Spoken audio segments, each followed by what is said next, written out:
저 마이크를 새로 샀어요. 오늘 이거를 쓸 수 있을지 한번 써보도록 하겠습니다.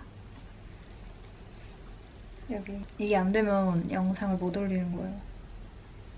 오늘은 제가 2026년 1월, 2월을 2달간 도쿄에서 처음으로 보내게 됐는데 2달 동안 제가 좋아했던 것들을 소개를 한번 해보려고 합니다. 일단 첫 번째는 네스프레소 피스타치오 바닐라 커피 캡슐.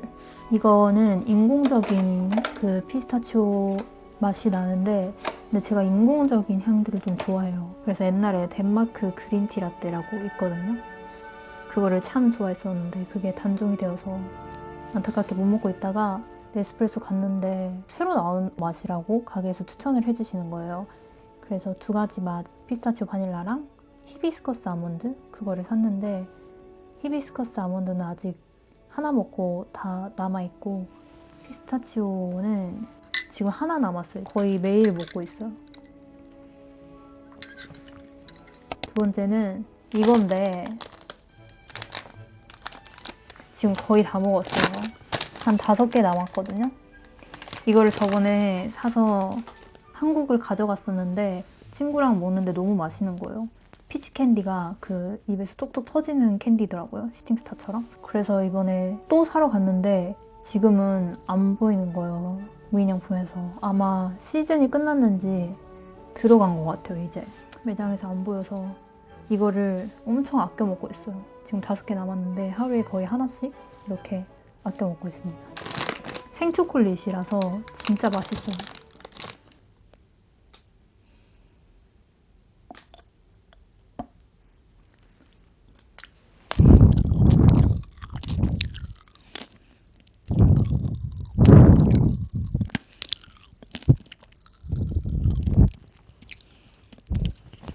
아무튼 이거 진짜 맛있습니다.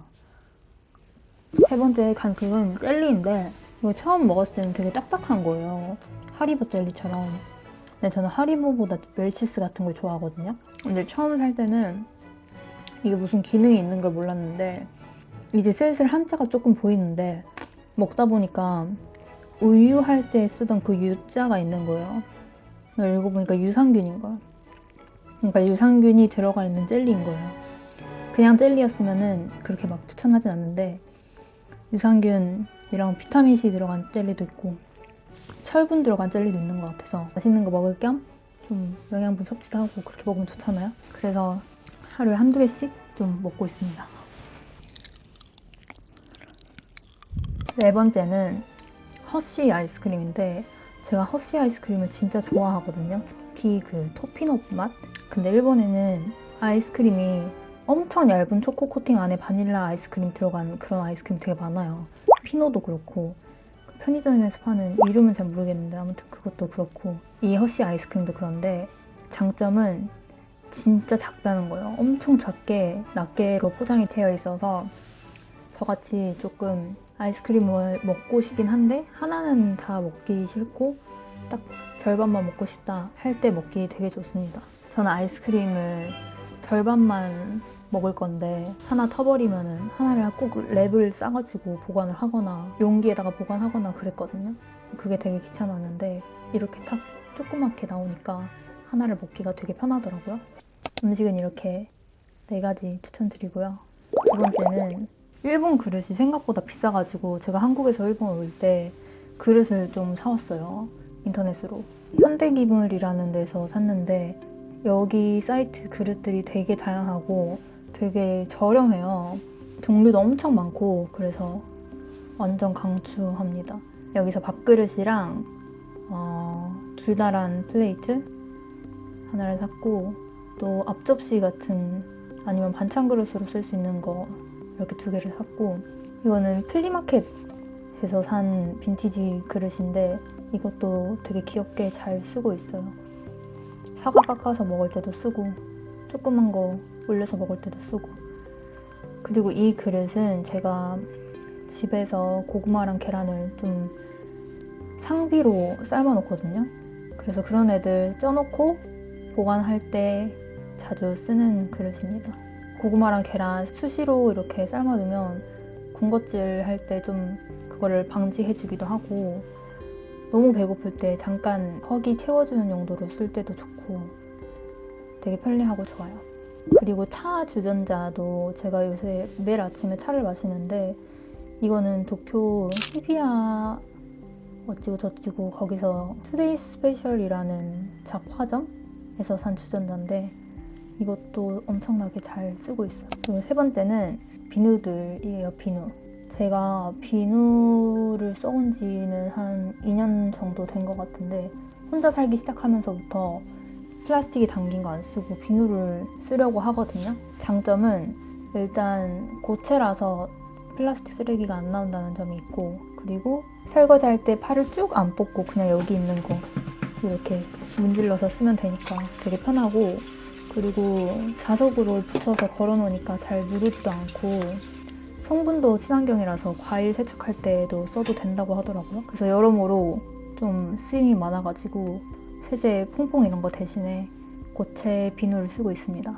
이건 진짜 좋아요. 동구밭 설거지바. 그리고 샴푸는 요새 러쉬 샴푸바 궁갈라라는 이름을 가진 애를 쓰고 있는데 샴푸바기만 하면 사실 종류는 별로 그렇게 크게 신경을 안 쓰는 것 같고 그 모양도 너무 귀엽고 제가 비누라는 어감 자체에서 오는 그 느낌도 너무 귀엽고 생긴 거랑 질감, 색깔 이런 것들도 되게 귀엽잖아요. 그래서 비누를 좀 좋아하는 것 같은데 처음에는 호주에 이제 갔다가 호주에 플라스틱을 다 갖고 갈 수가 없으니까 플라스틱 샴푸랑 바디 이런 거 가져가면 크게 차지하잖아요. 그리고 제가 언제 막 집을 옮기고 방을 빼고 이렇게 해야 될지 모르니까 최대한 좀 짐을 줄이는 게 목표였어서 도구 비누 하나 있잖아요.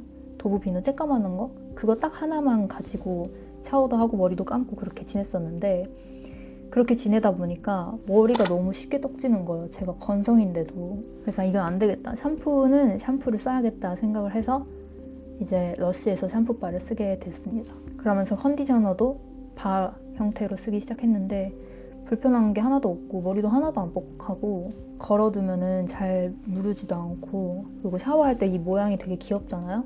그래서 기분도 좋고 그래서 제가 여행 다닐 때 비누를 되게 자주 쓰는 편이에요. 비누에 병뚜껑 붙여서 해두면은 물을 걱정도 안 해도 되고 아니면은 비누 파는 데는 꼭 그 같이 걸어놓는 수세미를 같이 팔거든요.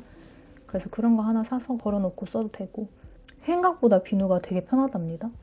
그 다음에는 책인데 1, 2월에 읽은 책 중에 가장 좋았던 책은 자기만의 방이라는 책입니다. 버지니아 울프의 이 책에서 여자가 글을 쓰기 위해서는 자기만의 방과 연 500파운드의 수입이 필요하다라고 말을 하거든요. 근데 500파운드의 수입이 지금 하나로 이 시대의 흐름이랑 그런 걸 다 계산을 했을 때 6천에서 7천 정도 되는 연봉이래요. 이거를 내가 할 수 있을지 모르겠지만 아무튼 이 500파운드라는 돈이 어떤 의미냐면 1920년대 영국에서 혼자 생활이 가능하고 집세랑 식비 걱정이 없고 결혼에 의존하지 않아도 되는 그런 정도의 안정적인 소득이 500파운드라고 합니다. 그래서 제가 이 책을 읽으면서 뭔가 정신이 번쩍 드는 거야. 돈 벌어야겠다. 작년 3월에 딱 호주에서 바리스타 일 그만두고 올해 이제 3월이 왔잖아요. 그래서 딱 무수입 1년 차거든요. 근데 호주에서 모아놓은 돈이 있어가지고 그걸로 발리에서 살기도 하고 한국에서는 본가에서 지내고 그러다 또 여행 가고 싶어지면은 그 단기 알바 해가지고 그 돈으로 여행 갔다 오고 그렇게 지냈거든요. 거의 제 집 없이 불황자처럼 살고 있었는데 이 책을 읽으면서 내 집이 있어야겠다라는 생각이 들더라고요. 그리고 제가 최근에 이런 고민들을 실제로 하고 있었기도 했고 제 고민이랑 맞닿아 있는 그런 문장들이 되게 많아서 좀 진지하게 좀 혼나는 기분으로 읽었고 문장 자체가 좀 약간 스탠드업 코미디 쇼 같은 그런 느낌이 있어서 재밌게 잘 읽었습니다. 근데 초반에는 이 형식을 잘 모르니까 저도 이 책이 소설인 줄 알고 처음에 읽었거든요. 근데 소설이 아니고 그 강연 형식이더라고요. 그래서 이 책을 처음에는 이게 무슨 내용이지? 하다가 그냥 의식의 흐름대로 말을 하는 거구나 이렇게 인식을 하고 읽다 보면 되게 재밌게 읽을 수 있어요. 여기서 가장 인상 깊었던 문장을 하나 읽어드릴까요? 저는 주제가 사소하든 거창하든 절대 망설이지 말고 온갖 종류의 책을 써달라고 여러분께 부탁하고 싶어요. 저는 여러분이 무슨 수를 쓰든 충분한 돈을 스스로 마련해서 여행을 하고 빈둥거리고 세상의 과거와 미래에 대해 깊이 생각해보고 책을 읽으며 몽상을 하고 길 모퉁이를 거닐며 생각의 낚싯줄을 강속 깊이 들이울 수 있기를 바라요. 저는 결코 여러분을 픽션에만 한정시키려는 게 아니에요. 여러분이 저를 또 저와 비슷한 몇천 명을 기쁘게 하고 싶다면 여행과 모험, 연구와 학문, 역사와 인물, 비평과 철학과 과학에 대한 책을 쓰세요. 이런 문장이 있습니다. 그래서 이 책을 읽으면서 반성도 조금 하고 언젠가 이제 제 힘으로 월세 내고 생활비 내고 하는 날이 오기를 바라면서 저는 자기 힘으로 집세 내고 생활비 내는 사람이 진짜 참 멋있거든요. 그래서 저도 안정적인 소득을 만들 수 있는 그런 해가 되어야겠다 하는 그런 다짐을 했습니다. 저 뒤통수를 한 대 맞은 그런 책이었어요. 이렇게 해서 제가 올해 1, 2월에 좋아했던 물건들, 음식들, 책들 끝입니다. 다들 지난날에 좋아했던 물건들 떠올리면서 내가 뭘 좋아하는지 생각하는 시간을 한번 가져보세요. 생각보다 나도 몰랐던 되게 뚜렷한 취향이 있을 수도 있어요. 벌써 3월인데 이제 일교차 조심하시고 안녕히 계세요.